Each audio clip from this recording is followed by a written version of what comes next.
벌거벗은 스님, 내가 오길 잘했지. 만약 나이 어린 삼일승이 왔더라면 이 눈 속에서 어쨌겠는가.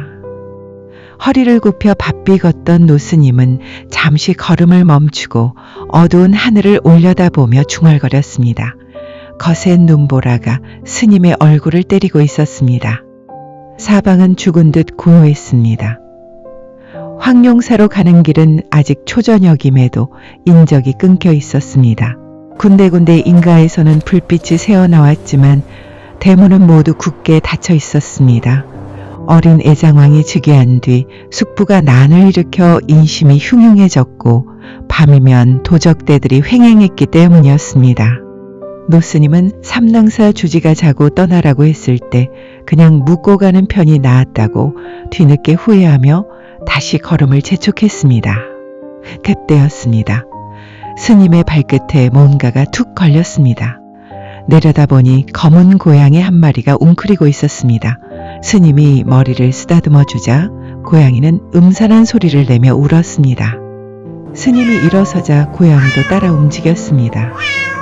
스님이 주장자로 쫓아보았지만 고양이는 달아나지 않았습니다. 결국 스님은 그대로 두고 길을 걸었습니다. 길은 더욱 험해졌고 스님은 발목을 넘는 눈길을 걸으며 연부를 외웠습니다. 고양이는 스님의 품에 안겨 있었습니다. 천엄사에 가까워졌을 때였습니다. 바람결에 아기가 우는 소리가 들렸습니다. 품에 안은 고양이 소린가 싶어 귀를 기울였지만 아니었습니다. 인가도 없는 산중에서 들리는 울음이 이상하기만 했습니다. 눈발 속에서 천엄사의 모습이 보였습니다. 스님이 담을 끼고 대문 앞으로 가는데 담장 밑에서 탈진한 듯 끊어질 듯한 아기 울음소리가 들렸습니다. 스님은 고양이를 내려놓고 급히 다가갔습니다. 막 해산을 한 듯 흰눈을 붉게 적신 채 실신해 있는 여인이 아기의 탯줄을 쥐고 있었습니다. 스님은 황급히 탯줄을 끊고 대문을 두드렸습니다. 하지만 거센 바람과 눈보라 때문인지 절 안에서는 아무런 반응이 없었습니다. 스님은 세차게 대문을 두드리며 소리쳤지만 기척은 없었습니다. 스님은 다시 아기를 보았습니다. 여인의 치마에 쌓인 아기의 살은 얼어 새파래져 있었습니다. 스님은 아기를 품에 안고 몸을 문지르며 연부를 외웠습니다. 그러다 다시 여인에게 다가갔습니다. 여보시오, 정신을 차리십시오. 스님이 여인을 흔들었지만 여인은 신음조차 하지 못했습니다. 발가벗은 몸에서는 피비린내가 풍겼습니다. 스님은 출가한 몸이라는 것도 있고 꺼져가는 생명을 살리겠다는 마음으로 여인의 몸을 주물렀습니다. 코와 이마, 뺨을 문지르고 입김까지 불어넣었습니다. 아기는 스님 품에서 잠들었습니다. 스님은 두루마기를 벗어 아기를 감싸 여인 옆에 눕혔습니다. 절에서 저녁 시간을 알리는 종소리가 은은하게 울렸습니다. 그 소리를 듣자 스님은 피로가 몰려왔습니다. 동시에 여인의 몸이 조금씩 무거워졌습니다. 스님은 더 빠르게 연부를 외우며 여인의 몸을 비볐습니다. 팔이 시큰거렸고 손은 얼어붙었습니다. 하지만 스님은 정신을 다잡으며 여인을 살리려 애썼습니다. 여인의 젖가슴이 드러나 있었고 여인이 거지 여인이라는 것이 눈에 띄었습니다. 악취가 스님의 코를 찔렀습니다. 스님은 여인을 눈 위에 눕히고 일어나려다 멈추었습니다. 잠시 후 스님은 결심한 듯 바지와 저고리를 모두 벗어 여인에게 입혔습니다. 스님은 벌거숭이가 되었습니다. 그럼에도 다시 여인의 몸을 문지르며 온기를 살렸습니다. 여인은 마침내 눈을 희미하게 떴습니다. 스님이 뺨을 세게 치자 그녀는 비명을 지르며 정신을 차렸습니다. 그녀는 스님의 얼굴을 올려다보며 눈물을 흘렸습니다. 스님, 저를 아기는 잘 있습니다. 그런데 어찌 이 산골까지 오셨습니까? 아기 낳을 곳이 없어 천엄사를 찾다가 스님께 폐를 끼쳤습니다. 죄송합니다. 죄송할 것 없습니다. 살아난 것이 다행입니다. 이제 전 가보겠습니다. 춥군요. 스님, 옷을 입고 가셔야지요. 이 눈 속에서 어찌... 아닙니다. 난 살 만큼 살았습니다. 아기를 잘 보살피십시오. 관세음보살. 노스님은 벌거벗은 채 연부를 하며 황룡사로 향했습니다. 살을 애는 눈보라 속을 걸어 황룡사에 도착했을 때 스님은 거의 혼수 상태였습니다. 문을 두들기려 했으나 팔이 움직이지 않았고 그 자리에 쓰러졌습니다. 고양이는 스님의 품으로 파고들었습니다. 스님은 고양이를 밀어냈다가 다시 안고 문을 밀고 들어가 엉금엉금 기어 헛간에 들어갔습니다. 거적을 끌어 몸에 감고 고양이와 함께 누웠습니다. 고양이의 체온이 스님의 몸을 조금씩 녹였습니다. 날이 밝자 스님의 이야기는 서라벌 장안에 퍼졌습니다. 그 이야기를 들은 애장왕은 스님을 궁으로 모셔 국사로 삼았습니다. 그분이 바로 정수국사였습니다. 그때부터 사람들은 이 스님을 관음보살의 화연이라 믿게 되었습니다. 윤회의 굴레, 머리가 팥뿌리처럼 흰 노파 하나가 염라대왕 앞에 끌려 나왔습니다. 그래, 너는 어디서 뭘 하다가 왔느냐? 예, 신라 땅에서 농사를 지으며 살다 왔습니다. 신라 땅이라니, 그 넓은 땅 어디에서 살았단 말이냐? 예, 경주라는 고을입니다. 평생 동안 뭘 하고 살았는지 재미있는 세상 이야기를 좀 해보아라. 예, 분부대로 아르겠습니다. 노파는 허리를 굽실거리며 이야기를 시작했습니다. 저는 일찍이 남편을 여의고 어린 딸과 아들 하나를 키우느라고 평생 동안 고생을 하며 살았습니다. 그래, 혼자서 자식들을 키웠단 말이냐? 예, 시집 장가 보내놓고도 줄곧 집에만 있었기에 말씀드릴 만한 별다른 이야기는 없습니다. 노파의 말에 염라대왕은 싱겁다는 듯이 좌중을 둘러보고 다시 물었습니다. 그러니까 집 밖 세상은 제대로 구경도 못했단 말이냐? 그러합니다. 저는 집만 지켰기에 방귀신이나 다름없습니다. 뭐 방귀신? 이 늙은이의 입이 매우 사납구나. 염라대왕은 화가 머리끝까지 올라 큰 소리로 말했습니다. 여봐라, 이 늙은이는 집만 지키는 방귀신이었다니 개가 되어 아들의 집이나 지키게 하여라. 염라대왕의 불호령이 떨어지자 나졸들은 노파를 끌고 나가 개로 만들었습니다. 이승에 있는 노파의 아들 박씨 집에서는 개 한 마리를 기르고 있었는데 갑자기 배가 불러지더니 새끼 한 마리를 낳았습니다. 어쩌면 꼭 한 마리만 낳았을까? 아내가 예뻐서 어쩔 줄 몰라 하자 남편도 옆에서 맞장구를 치며 좋아했습니다. 참 귀엽게도 생겼군요. 아무래도 보통 강아지가 아닌 것 같습니다. 그렇게 내외의 사랑을 받으며 강아지는 날이 갈수록 튼튼하게 자랐습니다. 강아지가 커서 중개가 되자 박씨 내외는 집안을 개에게 맡기고 온종일 들판에 나가 일을 했습니다. 대낮에 도둑이 든 적이 있었는데 개가 어찌나 사납게 덤비며 물고 늘어지는지 혼비백산하여 집신까지 팽개치고 도망갔습니다. 하지만 신통하게도 동네 사람들에게는 꼬리를 흔들며 얌전하고 친절했습니다. 그래서 동네 사람들은 그 개를 영물이라 부르며 귀여워했습니다. 그러던 어느 날 삼복더위 속에서 밭일을 하고 돌아온 박씨는 갑자기 개를 잡아먹고 싶어졌습니다. 저걸 푹 삶아 놓으면 먹음직하겠구나. 거기에 술 한 잔 곁들이면 그 맛이... 박씨는 생각만 해도 군침이 돌았습니다. 그는 다음날 아침 동이 트면 개를 잡기로 마음먹었습니다. 혼자만 먹을 것이 아니라 아내도 배불리 먹게 하고 건너 마을 누이 집과 고개 넘어 딸네 집에도 다리 하나씩 보내야겠다고 생각했습니다. 그런데 아침에 일어나 보니 개가 흔적도 없이 사라졌습니다. 마을 어딘가 있겠지 싶어 아내를 내보내 찾아오라 하고 박씨는 콧노래를 부르며 숫돌에 칼을 갈았습니다. 하지만 아내는 점심때까지 돌아오지 않았습니다. 박씨는 화가 나서 아내를 탓하며 직접 찾으러 나갔다가 해질녘에 빈손으로 돌아왔습니다. 누구 하나 개를 봤다는 사람도 없어 그는 매우 이상히 여겼습니다. 한편 고개 너머에 사는 박 씨의 딸은 그날 새벽 요란하게 짖으며 부엌으로 뛰어들어온 개를 보고 깜짝 놀랐습니다. 자세히 보니 친정집 개였습니다. 반가워서 쓰다듬어 주었더니 개는 눈물을 주르륵 흘리며 숨겨달라는 듯한 행동을 했습니다. 딸은 이상히 여기면서 밥을 준 후 마루 밑에 자리를 마련해 주었습니다. 개는 눈물을 흘리며 마루 밑으로 들어가 꼼짝도 하지 않았습니다. 며칠 뒤 박씨 집에 스님 한 분이 찾아왔습니다. 스님은 말없이 박씨 얼굴을 뚫어지게 바라보다가 말했습니다. 허허, 큰 잘못을 저지를 뻔했구려. 스님, 무슨 말씀이십니까? 댁에 개 한 마리 있었죠? 예, 그런데 그걸 어떻게 하십니까? 그 개가 며칠 전에 사라졌죠? 박 씨는 신기해하며 스님을 안으로 모셨습니다.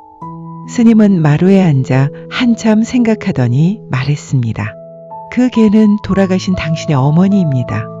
당신 집을 지키려고 개로 환생해 왔는데 잡아먹으려 하다니 참 안 될 일입니다. 아니, 그 개가 제 어머니라니요? 자세히 말씀해 주십시오. 박 씨는 기겁을 하며 스님 옷자락을 붙들었습니다. 스님은 흔들림 없이 말을 이었습니다. 그 개는 지금 고개 넘어 당신 딸 집에 숨어 있으니 얼른 모셔와 효성을 다하십시오. 그렇지 않으면 대대로 집안의 운이 끊어질 것입니다. 충격에 넋이 나간 박 씨는 급히 누이에게 달려갔고 둘은 다시 딸 집으로 달려갔습니다. 어머니 어디 계시느냐? 헐떡이며 묻자 딸은 영문을 몰라 어리둥절했습니다. 박 씨는 마루 밑으로 기어들어가 울부짖듯 어머니를 외쳤습니다. 딸도 사연을 듣고 눈물을 흘렸습니다. 어머니, 이제라도 효도를 다하겠습니다. 박 씨는 개를 등에 업고 여러 명승고적과 사찰들을 찾아다니며 효도를 했습니다. 그러던 어느 날 고향 근처에 다다랐을 때였습니다. 잠시 쉬다가 깜빡 잠든 사이 등에 있던 개가 보이지 않았습니다. 찾아보니 개는 앞발로 흙을 긁어 작은 웅덩이를 만들어 놓고 그 안에서 마치 잠든 듯 죽어 있었습니다. 박 씨는 슬피 울며 그곳에 무덤을 만들고 장례를 치렀습니다. 그 이후 박 씨 집안은 가세가 크게 번창하여 부자가 되었다고 합니다. 경북 월성군 내남면 이조리 마을에는 지금도 그 무덤이 남아있다고 전합니다. 동자승의 기지. 산신령이 금강산을 만들고 있을 때였습니다. 어떻게 해야 이 땅에서 가장 아름다운 산을 만들 수 있을까 하고 며칠 동안 궁리하던 신령은 하나의 묘안을 떠올렸습니다. 12,000개의 봉우리를 모두 다른 모습으로 만들면 아름다운 산이 될 것이라고 생각했습니다. 그러나 금강산에는 그렇게 많은 바위가 없었습니다. 그래서 신령은 전국의 큰 바위들을 모두 금강산으로 보내도록 명을 내렸습니다. 그 때문에 경상도 울산에 있던 큰 바위도 뒤질세라 행장을 차려 금강산을 향해 길을 떠났습니다. 이 바위는 덩치가 크고 미련하여 걸음이 느렸고 하루 종일 걸어 겨우 어둑해지는 무렵 지금의 설악산에 도착했습니다. 다리는 아프고 온몸이 피곤해 더 가고 싶지 않았습니다. 이왕 늦은 김에 이곳에서 하룻밤 쉬어가자. 바위는 잠시 쉬었다가 다음날 떠나려 했습니다. 그런데 아침에 막 움직이려 하는 순간 금강산 신령이 보낸 파발이 급히 달려와 말했습니다. 금강산은 어젯밤 자정에 이미 12,000봉우리가 모두 찼으니 오지 말라는 분부입니다. 바위는 너무 험하게 말이 나오지 않았습니다. 고향으로 돌아가자니 체면도 서지 않고 길도 막막했습니다. 엉엉 울고 있는 바위를 본 금강산 사자는 딱한 마음에 등을 어루만지며 말했습니다. 설악산이 금강산만은 못해도 울산보다는 낫지 않겠습니까? 여기 머무르시는 것이 어떻겠습니까? 바위는 그 말이 옳다고 생각해 그 자리에 남기로 했습니다. 이때부터 바위는 울산 바위라 불리게 되었고 지금도 바위 아래 흐르는 맑은 물은 바위가 그때 흘린 눈물이라고 전해집니다.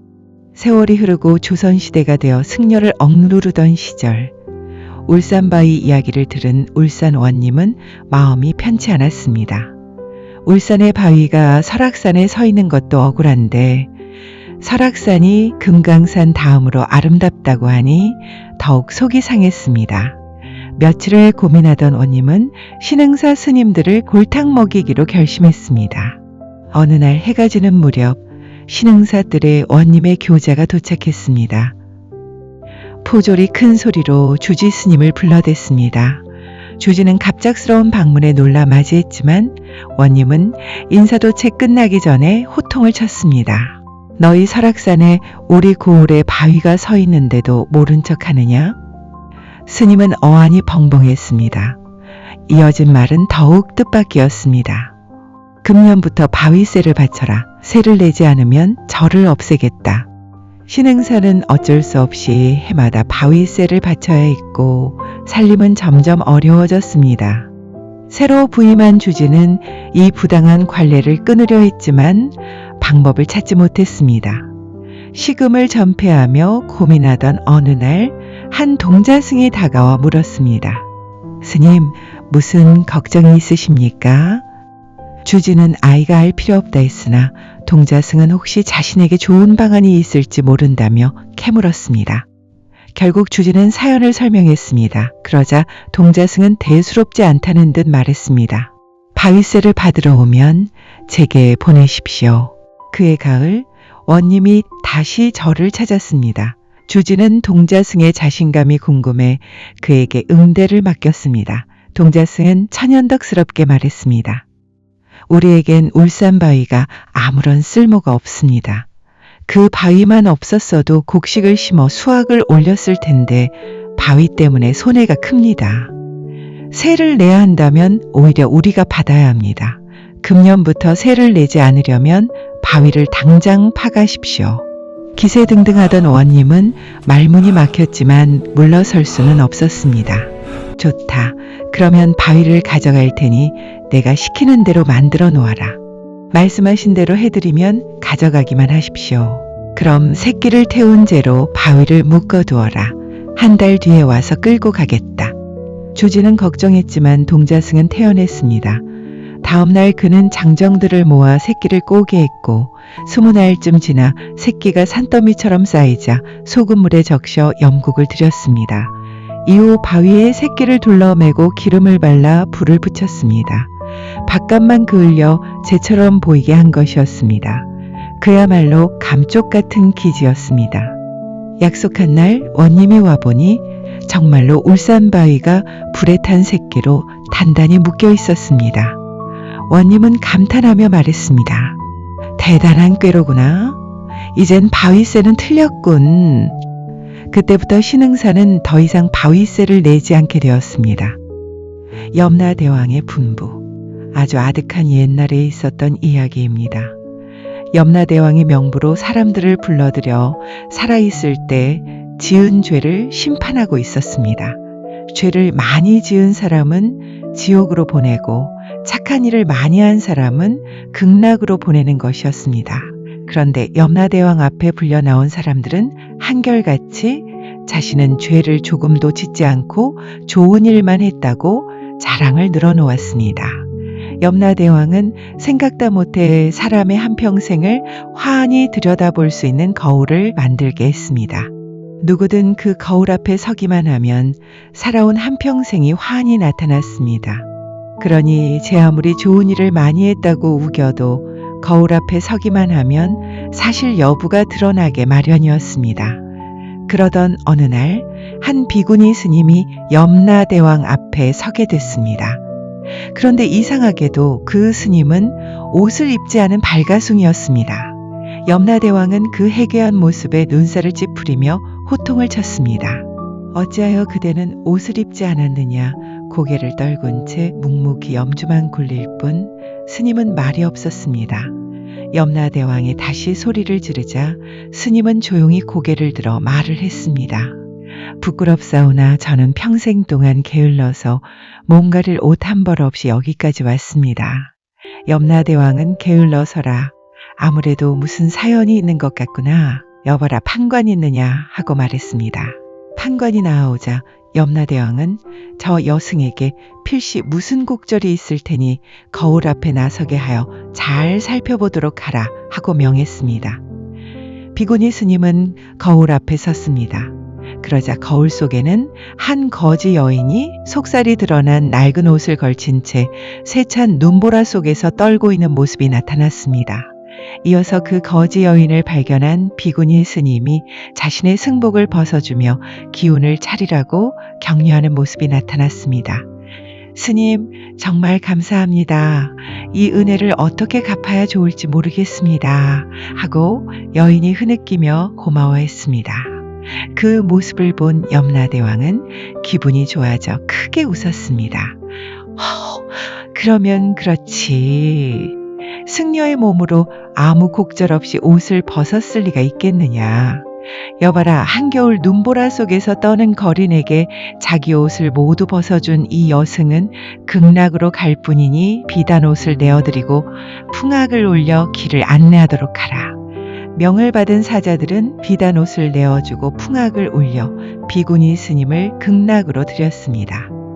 며칠 후 12사자가 지금의 고성인 안창 땅에서 이름난 부자 하나를 염라대왕 앞으로 데리고 왔습니다. 염라대왕은 내가 그 유명한 안창 땅 부자이냐? 하고 물었고 부자는 그렇습니다 하고 대답했습니다. 염라대왕은 내 평생 동안 좋은 일은 얼마나 했으며 죄는 얼마나 지었는지 상세히 말해보아라 하고 물었습니다.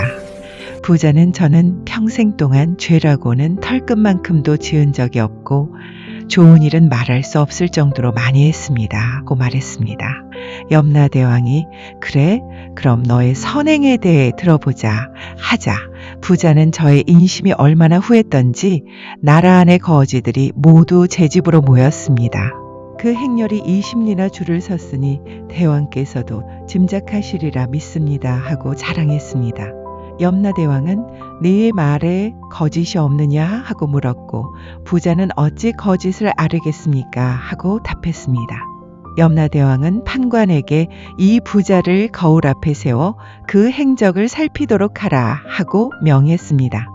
거울 속에는 거린 두 사람이 굳게 닫힌 대문을 두들기며 이 못된 부자놈아 동량은 못 줄 망정 왜 사람을 때리고 문을 잠그느냐 동량을 안 줄 거면 쪽박이나 내놔라 하고 고래고래 소리치는 광경이 나타났습니다. 집문은 굳게 잠겨 있었고 부자는 아무것도 주지 않았으며 오히려 거린들을 쫓아냈던 것입니다.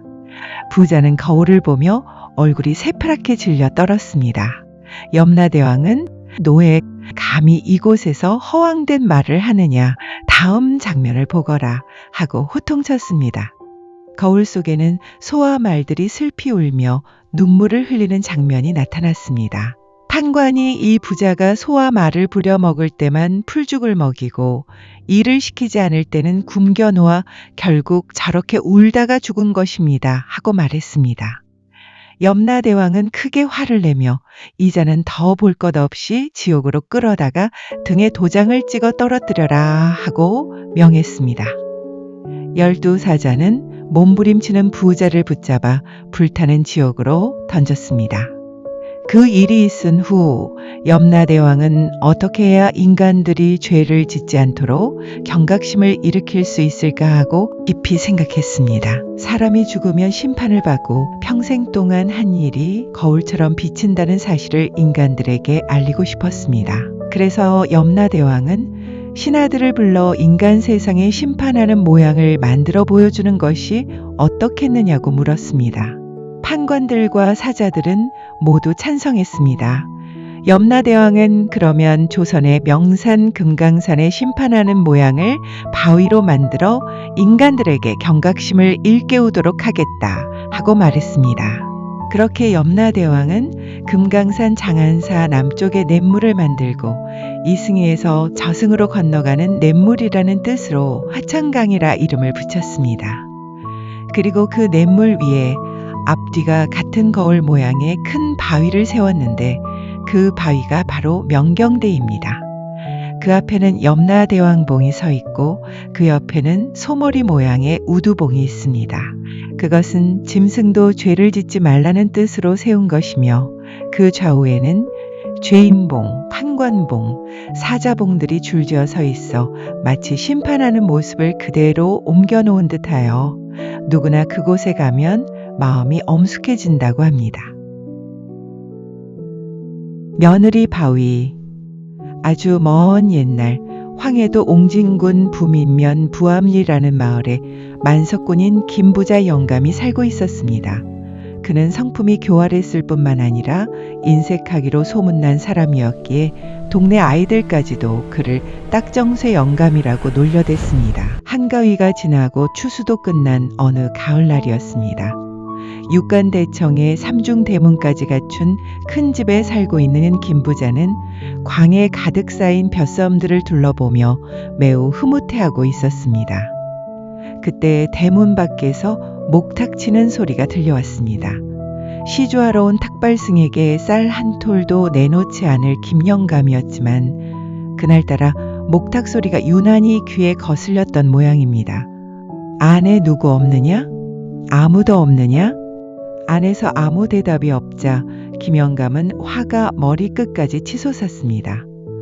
얼른 대령해도 시원치 않을 텐데 몇 번이나 불렀는데도 대답이 없으니 그럴만했습니다. 낯을 붉히며 언성을 높여 다시 소리를 지르자 얼마 만에 안으로 통하는 장지문이 열리며 며느리가 나왔습니다. 다들 뭘 하기에 내가 나오느냐? 아범은 밖에 나가고 도리 어멈은 산에 올라갔습니다. 김영감은 매우 못마땅한 표정을 지으며 말했습니다. 밖에 거지가 온 모양이다. 가서 줄 것이 없다고 말해서 돌려보내라. 아버님, 거지가 아니라 시주를 받으러 온 스님입니다. 스님? 스님은 무슨... 아무튼 저 목탁과 연불 소리가 듣기 싫으니 어서 물러가라고 일러라. 김노인은 장죽을 몇 번 빨더니 며느리에게 역정을 냈습니다.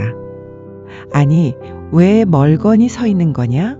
아버님, 시주를 해야 한다는 거냐? 네, 아버님.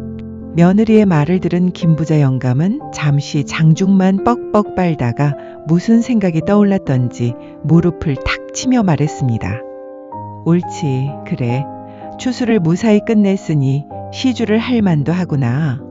이왕 할 바에야 듬직하게 해야 하지 않겠느냐. 얘야, 너는 외양간에 가서 쇠똥을 잔뜩 긁어오너라. 아버님, 쇠똥을 어디에 쓰시려고요? 다 쓸 때가 있다. 아버님, 혹시 글쎄 어디에 쓰든 간에 넌 어서 쇠똥이나 긁어오너라. 어흠. 그는 큰 기침을 하며 잿더리에 장죽을 탕탕 쳤습니다. 며느리 윤부인은 마음에 걸리는 바가 있었으나 시아버지의 분부를 거역할 수 없었습니다. 외양간의 역한 냄새가 코를 찔렀지만 코를 막은 채 쇠똥한 삼태기를 담아 대청 앞 돛돌 아래에 가져다 놓았습니다. 아버님, 쇠똥을 긁어왔습니다. 김영감은 김이 무럭무럭 나는 쇠똥을 보더니 회심의 미소를 지으며 큰 쌀자루에 그것을 담았습니다. 그리고 그 자루를 들고 대문 앞으로 나갔습니다. 스님은 여전히 연불을 외우고 있었습니다. 여보시오, 어디서 온 스님이시오? 예, 구월산 월선사에서 온 시주승입니다. 먼 길 오시느라 고생이 많으셨소. 자, 이건 내 정성이니 받으시오. 감사합니다. 나무 관세음보살. 스님은 쇠똥이 들어있는 쌀자루를 받아들고 천천히 동구 밖으로 사라졌습니다. 그 모습을 지켜보던 윤부인은 심한 죄책감을 느꼈습니다. 그녀는 곧 광으로 가서 쌀을 2대쯤 퍼들고 급히 스님을 쫓아갔습니다. 스님, 저 좀 보셔요. 왜 그러시오, 부인? 그 쌀자루는 저에게 주시고 대신 이 자루를 받으세요. 아까 그 자루 속에는... 허허, 이미 다 알고 있습니다. 아셨군요, 스님. 용서하세요. 아버님은 원래 나쁜 분이 아니라 장난을 좋아하시다 보니 그렇게 되었습니다. 부처님의 관용으로 용서하여 주십시오. 김 부자 댁에 이토록 고매한 분이 계셨다니.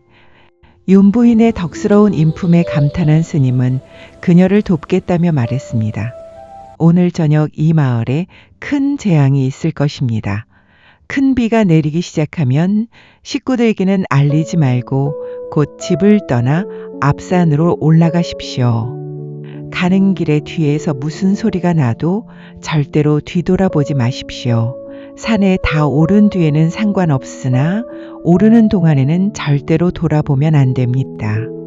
말을 마친 스님은 연부를 외우며 산모퉁이를 돌아 사라졌습니다. 윤부인은 얼떨떨했지만 스님의 말을 따르기로 마음먹었습니다. 그날 저녁 하늘에 검은 구름이 잔뜩 끼더니 폭우가 쏟아지기 시작했습니다. 윤부인은 낮에 들은 말을 식구들에게 알릴까 망설이다가 그대로 집을 나와 앞산을 향했습니다. 천둥과 번개가 치며 마치 세상이 무너지는 듯 했습니다. 사람 살려. 여보, 나 좀 살려줘. 마을 사람들의 절규 속에 남편의 목소리도 들렸습니다. 그러나 윤부인은 뒤돌아보지 않고 산을 올랐습니다. 산 중턱에 이르렀을 때 마을의 한 부분이 무너지는 소리와 함께 남편과 시부모의 비명이 귀를 스쳤습니다. 얘야, 아가야, 여보, 나 좀 살려줘. 그 소리는 처절한 울부짖음이었습니다. 윤부인은 순간 스님의 당부를 잊고 고개를 돌려 마을 쪽을 내려다 보았습니다. 어머, 우리 집이. 마을은 황토물로 뒤덮여 있었습니다. 여보, 아버님. 그녀가 목이 터지게 불렀지만 사람의 소리는 이미 사라진 뒤였습니다. 윤부인은 아픈 가슴을 부여잡고 다시 위로 올라가려 했습니다. 그 순간 발이 무거워지고 감각이 둔해지는 느낌이 들었습니다. 내려다보니 발이 바위로 변하고 있었습니다. 순식간에 온몸이 바위로 변하고 말았습니다. 착한 마음으로 시아버지의 죄를 대신 씻으려 했던 윤부인은 산을 오르다 뒤를 돌아본 그 모습 그대로 바위가 되어 세월의 풍우 속에 서 있게 되었습니다. 그 후부터 이 마을은 며느리 바위 동네라고 불리게 되었다고 전합니다. 스님과 미인 과부의 내기. 옛날 어느 마을에 매우 아름다운 과부가 살고 있었습니다. 용모뿐 아니라 목소리마저 고와서 듣는 이의 마음을 흔들 정도였습니다. 어느 날 마을 근처 절에서 한 스님이 시주를 받기 위해 마을로 내려왔다가 그 과부의 집에 들렀습니다. 스님이 시주를 청하자 과부는 공손하게 잠시 기다리라 하였습니다. 그 고운 목소리에 스님은 정신을 잃을 지경이 되었고 시주를 받고 절로 돌아간 뒤 끝내 병을 앓게 되었습니다. 이 스님은 힘이 세고 도술이 뛰어나 웬만한 일에는 흔들리지 않는 사람이었으나 그 과부에게 마음을 빼앗긴 뒤 생병을 앓게 된 것이었습니다. 혼자 소가리를 하던 스님은 병이 조금 나은 뒤 다시 마을로 내려와 우물가에서 과부를 기다렸습니다. 마침 과부가 물을 기르러 나오자 스님은 물 한 모금을 청하며 조심스럽게 마음을 꺼냈습니다. 그러나 과부는 얼굴을 붉히며 단호하게 자신은 절개를 지키는 과부라며 거절하였습니다. 스님이 거듭 마음을 전하자 과부는 한참 생각한 끝에 뜻밖의 제안을 하였습니다. 과부는 스님이 도술이 뛰어나다는 소문을 들었다며 마을 사람들을 위해 볼을 하나 쌓아달라고 하였습니다. 그 일이 이루어진다면 스님의 뜻을 따르겠다고 말하였습니다. 스님은 그 정도 일은 어렵지 않다며 받아들였습니다. 이에 과부는 자신도 삼을 베어다가 자아서 배를 짜고 장사못을 지어 밥상을 차리겠다고 하였습니다. 결국 누가 먼저 일을 끝내는지 내기를 하게 된 것입니다. 스님이 먼저 볼을 완성하면 과부가 뜻을 따르기로 하였습니다. 이렇게 하여금은 내기가 시작되었습니다. 스님은 혼자 힘으로 볼을 쌓기 시작했고 과부는 배를 짜고 옷을 지으며 밥상을 준비하였습니다. 마을 사람들과 절에서는 이 내기를 숨죽여 지켜보았습니다. 마침내 과부는 장삼을 완성하고 밥을 지어 상을 차렸습니다.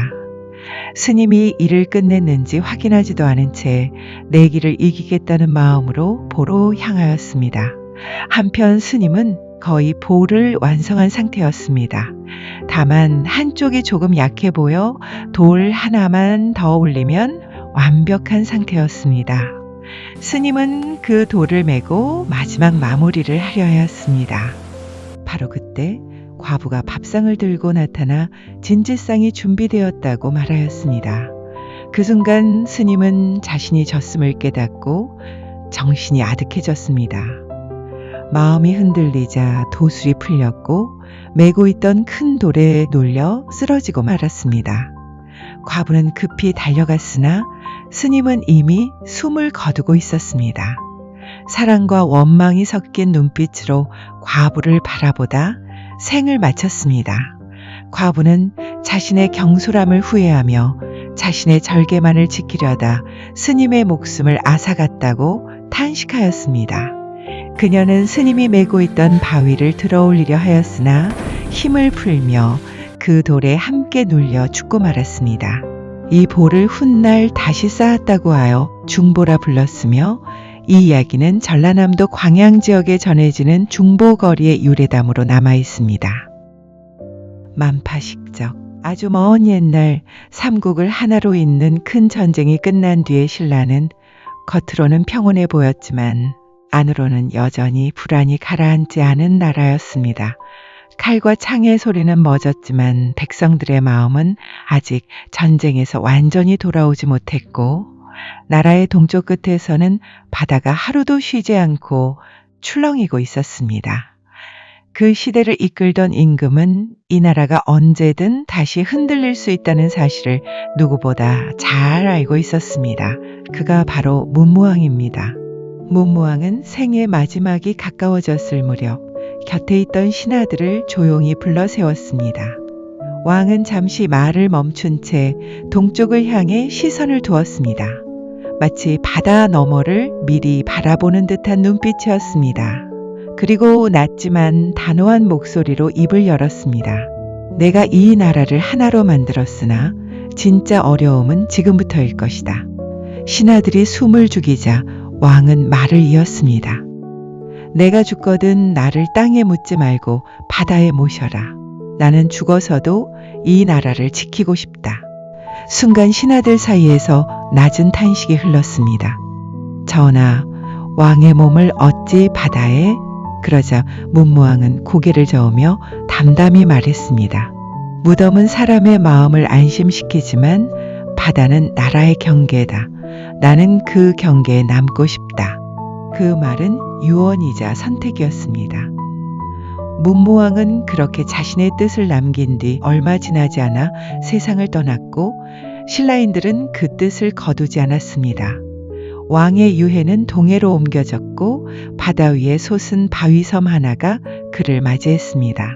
파도가 아무리 거세게 몰아쳐도 쉽게 흔들리지 않는 그 바위 아래에서 문무왕은 용이 되어 나라를 지키고 있다고 사람들은 믿게 되었습니다. 문무왕의 뒤를 이어 왕위에 오른 이는 그의 아들 신문왕이었습니다. 그러나 통일된 나라는 여전히 불안했습니다. 새로 편입된 지역의 민심은 아직 가라앉지 않았고 귀족들 사이의 갈등도 쉽게 사라지지 않았습니다. 바다 건너에서 전해지는 기운 또한 잠잠하지 않았습니다. 신문왕은 밤이 깊어질수록 홀로 깨어 나라의 앞날을 생각했고 그럴 때마다 아버지의 얼굴과 바다를 떠올렸습니다. 어느 날 밤 신문왕은 궁궐을 벗어나 동쪽 바다로 나아갔습니다. 달빛이 물결 위에 길처럼 드리워진 밤이었습니다. 왕은 바닷가에 홀로 서서 파도 소리를 들으며 조용히 입을 열었습니다. 아버지께서 지키고자 한 이 나라는 과연 지금도 안전한가? 그 순간 바다 위에서 물결이 유난히 크게 갈라지더니 안개처럼 피어오른 기운 속에서 거대한 존재가 모습을 드러냈습니다. 비늘은 달빛을 머금은 듯 빛났고 눈빛은 깊은 바다처럼 고요했습니다. 신문왕은 본능적으로 무릎을 꿇었습니다. 그는 알 수 있었습니다. 눈앞의 존재가 바다의 용이자 아버지의 뜻을 이어받은 신령임을 용은 낮지만 울림 있는 목소리로 말했습니다. 나라가 흔들리는 것은 칼이 부족해서가 아니다. 신문왕은 고개를 숙인 채 숨을 죽였습니다. 바다와 땅이 만나는 곳에 대나무가 있으니 그 대나무로 피리를 만들어라. 잠시 파도가 잦아들고 용의 목소리가 다시 이어졌습니다. 그 피리를 불면 나라의 재앙이 사라지고 흩어진 기운이 하나로 모일 것이다. 파도는 맞서 이기는 것이 아니라 쉬게 하는 것이다. 말을 마친 용의 모습은 다시 물결 속으로 스며들었고 바다는 아무 일도 없었던 듯 고요해졌습니다. 신문왕은 한동안 그 자리에 서서 움직이지 못했습니다. 그리고 이내 고개를 들고 조용히 말했습니다. 이 나라를 지킬 길을 알겠습니다.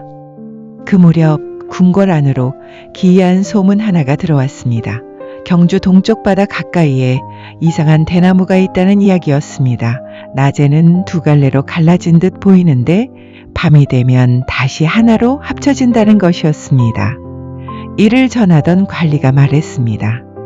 전하, 사람들 사이에서는 바다와 땅의 기운이 만난 징조라 여깁니다. 신문왕은 그 말을 듣고 고개를 끄덕였습니다. 이미 알고 있다. 그곳으로 가보라. 사람들이 그곳에 이르러 대나무를 살폈습니다.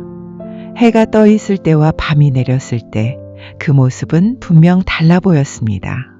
이를 지켜보던 이들 사이에서 자연스레 말이 오갔습니다. 마치 나라가 갈라졌다가 다시 하나가 된 모습 같지 않은가. 문무왕의 뜻이 아직 바다에 남아있는 것이 아닐까. 신문왕은 그 대나무를 베어 궁으로 들이게 했고 장인들을 불러 앞에 세웠습니다. 이 대나무로 피리를 만들어라. 화려함은 필요 없다. 다만 소리에 마음을 담아라.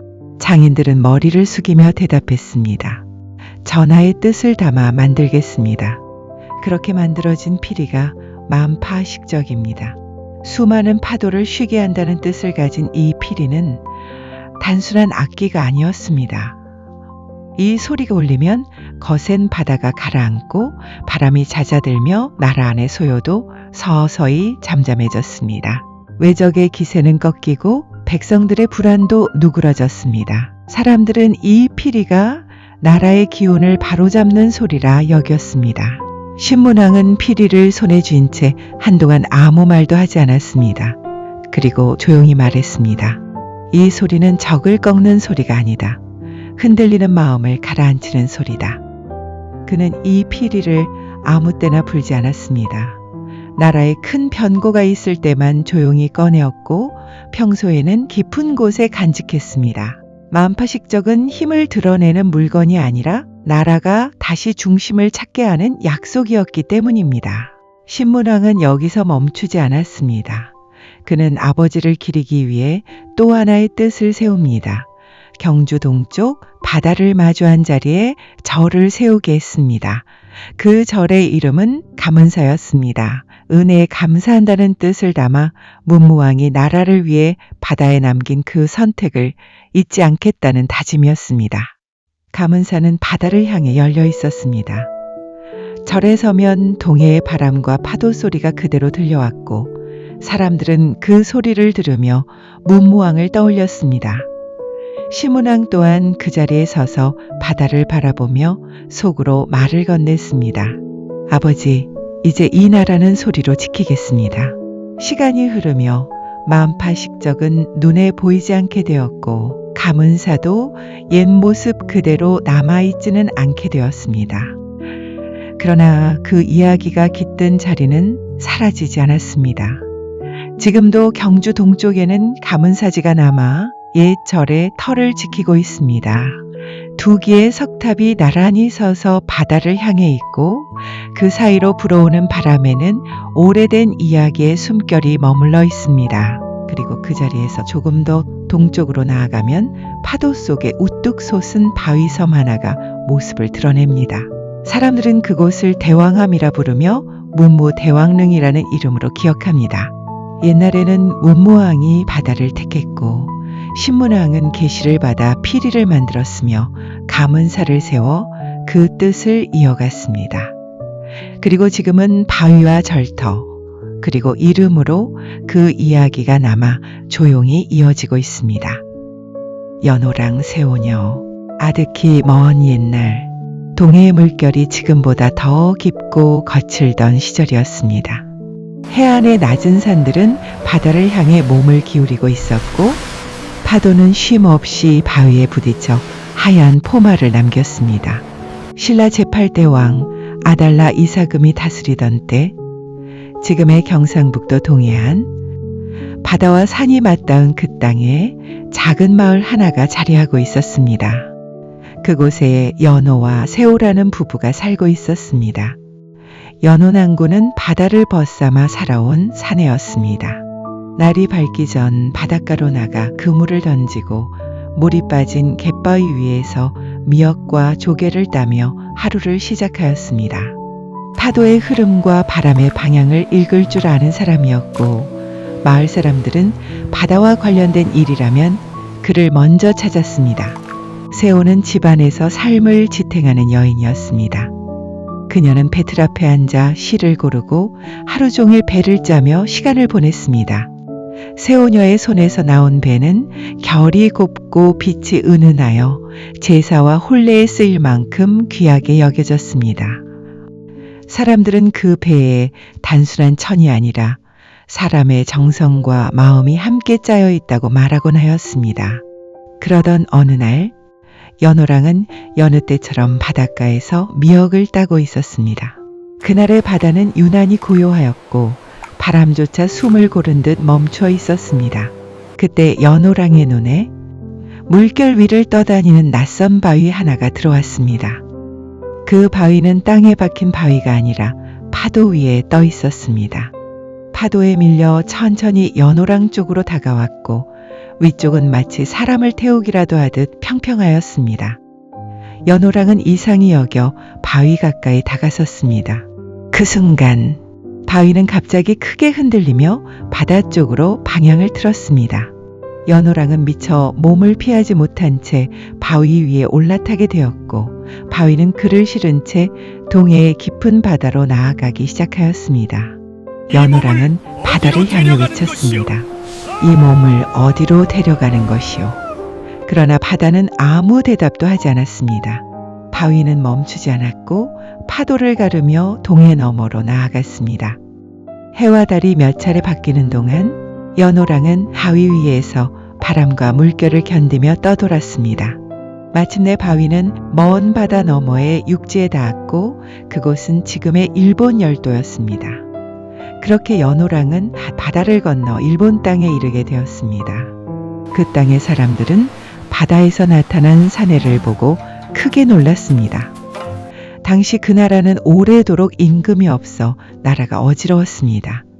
백성들은 바다를 건너온 연호랑을 보며 그의 말과 행동에 범상치 않은 기운이 깃들어 있음을 느끼고 그를 하늘이 보낸 존재로 여기게 되었습니다.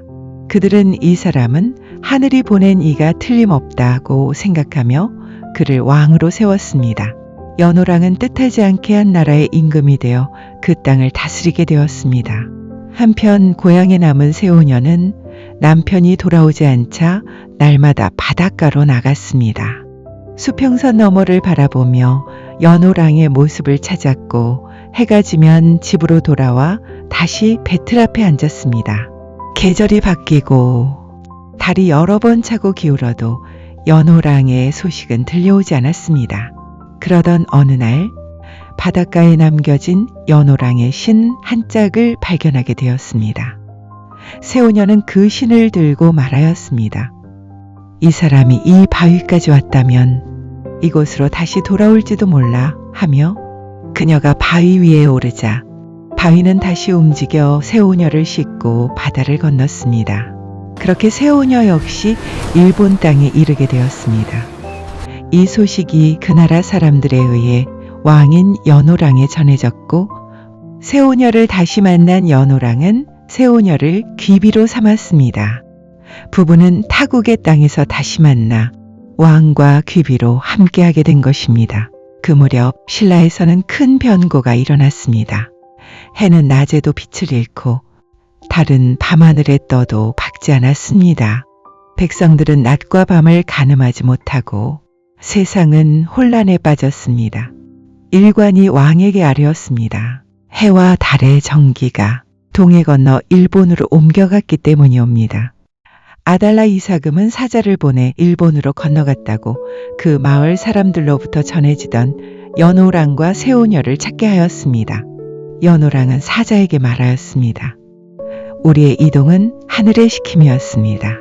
새우가 짠 새초로 하늘에 제사를 지내면 해와 달은 다시 본래의 빛을 찾을 것입니다. 새우녀는 직접 새초, 즉 고운 비단을 짜서 사자에게 건네주었습니다. 이 비단을 전하여 하늘의 정성을 다해 제사를 올리십시오. 사자가 돌아와 그 비단으로 제사를 올리자 해와 달은 다시 옛날처럼 밝아졌습니다. 왕은 크게 기뻐하였습니다. 이 새초는 단순한 직물이 아니라 인간이 하늘에 바친 정성의 상징인 것입니다. 그래서 이 비단은 제사 후에도 버려지지 않고 그 비단을 국보로 삼아 창고에 모시고 귀비고라 이름하였습니다. 또 하늘에 제사를 지냈던 그 땅을 영일현 혹은 도기아라 불렀습니다. 해를 맞이한 고을, 사라졌던 해가 다시 돌아온 땅이라는 뜻이었습니다. 이 연호랑과 새우녀의 이야기는 바다를 경계가 아닌 길로 바라보았던 옛사람들의 인식 속에서 태어난 전설이기도 합니다. 동해를 건너 한 사람이 왕이 되고 그 인연이 다시 하늘의 질서를 바로잡는 이야기는 서로 다른 땅과 사람들이 바다를 통해 이어질 수 있음을 전하고 있습니다.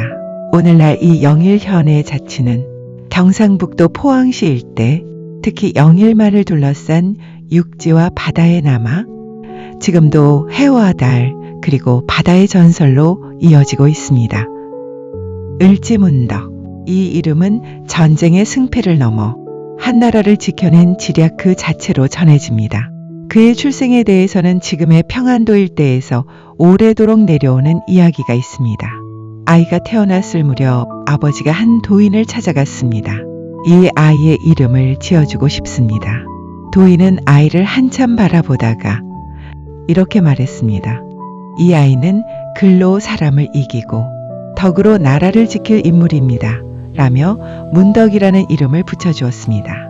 7세기 초 수나라는 국가의 힘을 총동원해 고구려를 향해 군을 움직입니다.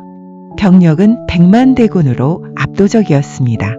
수나라 왕은 전쟁을 길게 끌 이유도 없다고 판단했습니다. 목표는 하나였습니다. 30만 주력군은 평양으로 곧바로 직행해 단번에 끝낸다는 것이었습니다. 수나라군은 압록강을 건너 고구려의 서북부로 진입합니다. 그러나 그 순간부터 전쟁은 계산과 어긋나기 시작합니다. 앞에는 산이 이어지고 그 사이사이로 강과 하천이 반복됩니다. 병력은 많았지만 길은 좁았습니다. 보급은 뒤처지기 시작했고 행군은 점점 느려졌습니다. 이 모든 상황을 을지문덕은 보고 있었습니다. 그는 싸우지 않았습니다. 정확히 말하면 이기지 않았습니다. 접촉전은 벌어지지만 항상 끝을 내지 않았습니다. 싸우다가 물러나고 쫓아오면 다시 거리를 벌렸습니다. 수나라군은 고구려군이 약하다고 판단했습니다. 그래서 더 깊이 들어왔습니다. 하지만 그 깊이는 돌아가는 길이 길어진다는 뜻이었습니다. 전선은 늘어지고 보급선도 길어집니다. 병사들은 먹을 것을 걱정하기 시작했습니다. 바로 그 시점 을지문덕은 우중문에게 시 한 편을 보냅니다. 그대의 계책은 하늘의 이치를 알고 그대의 전략은 땅의 이치를 깨달았다. 이미 공이 이만하니 이제 군을 거두는 것이 어떻겠는가. 이 시는 칭찬처럼 보이지만 사실상 경고였습니다. 우중문은 이 시를 받고 답시를 보냅니다. 내용은 자신의 군세와 판단을 내세우며 아직 물러날 이유가 없다는 뜻이었습니다. 그러나 이 답변은 수나라군이 이미 상황을 오판하고 있었음을 보여주었습니다. 수나라군은 계속 움직였습니다. 병사들의 몸은 천근만근으로 지친 상태로 그리고 보급이 불안정한 상태로 점점 더 고구려 땅으로 들어갔습니다.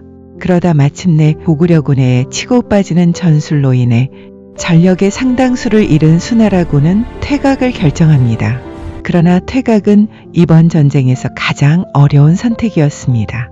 수나라군은 이미 지쳐 있었기 때문입니다. 보급은 끊겼고 병사들의 발걸음은 무거웠습니다.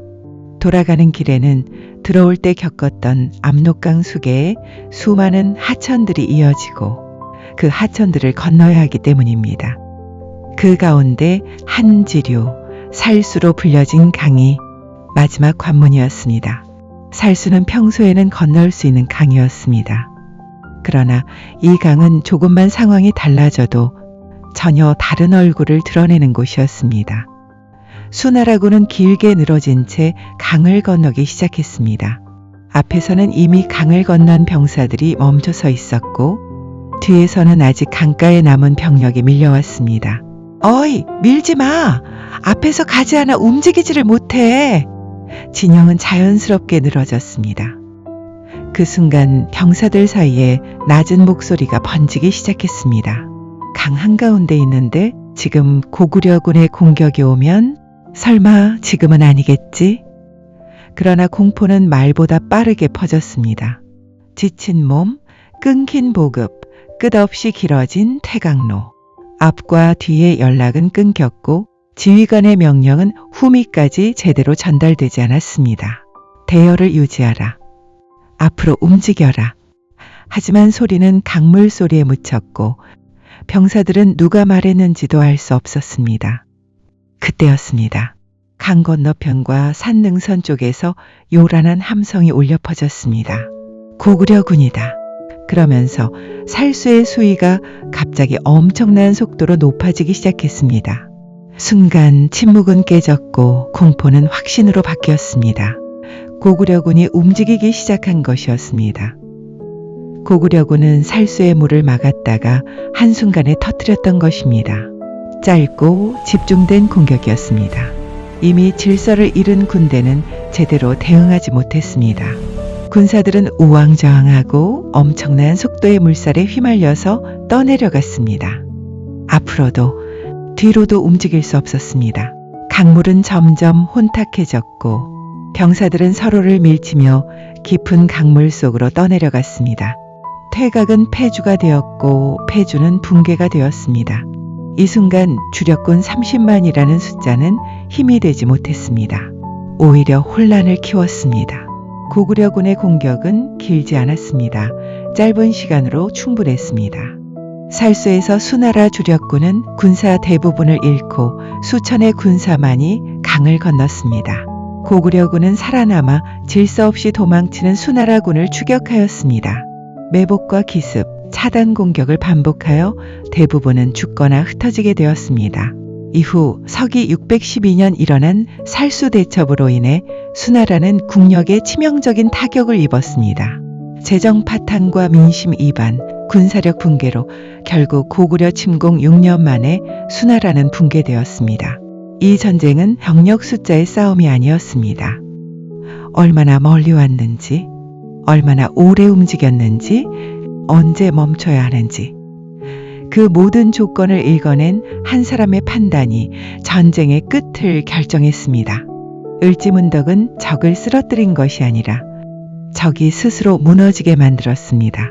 오늘날 그의 흔적으로 살수 대첩이 벌어진 장소로는 현재 청천강중 하류 일대가 가장 유력하게 거론되고 있습니다. 이 지역은 압록강 수계에 속하며 수량 변화가 크고 대규모 군대가 이동하기에 불리한 지형을 갖고 있습니다. 또한 을지문덕이 수나라 장수 우중문에게 보냈다고 전해지는 여수 장우중문시는 현재까지 남아있는 드문 기록물 중 하나입니다. 서울 도심을 가로지르는 을지로라는 지명은 을지문덕의 이름에서 유래되었습니다. 오늘날 수많은 사람들이 오가는 이 길의 이름은 한때 나라의 운명을 지켜낸 한 장군을 기억하기 위해 붙여놓은 것입니다. 을지문덕은 칼을 앞세운 장수가 아니라 공간을 계산한 뛰어난 전략가이며 적장에게 시를 보냈다는 사실은 그가 단순한 무장이 아니라 문장과 판단력을 겸비한 나라를 구한 인물이었음을 보여주고 있습니다.